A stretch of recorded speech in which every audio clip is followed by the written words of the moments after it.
তুমি সব ভালো আমার, তুমি সব আলো আমার, অন্ধকার তো না, তবে কি বৃথা যাবে প্রেম প্রার্থনা।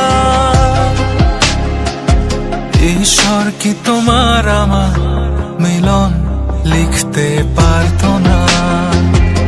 ঈশ্বর কি তোমার আমার মিলন লিখতে পারতো না? তুমি সব ভালো আমার, তুমি সব আলো আমার, অন্ধকার তো না, তবে কি বৃথা যাবে প্রেম প্রার্থনা। ঈশ্বর কি তোমার আমার মিলন লিখতে পারতো না? ঈশ্বর কি তোমার আমার মিলন লিখতে পারতো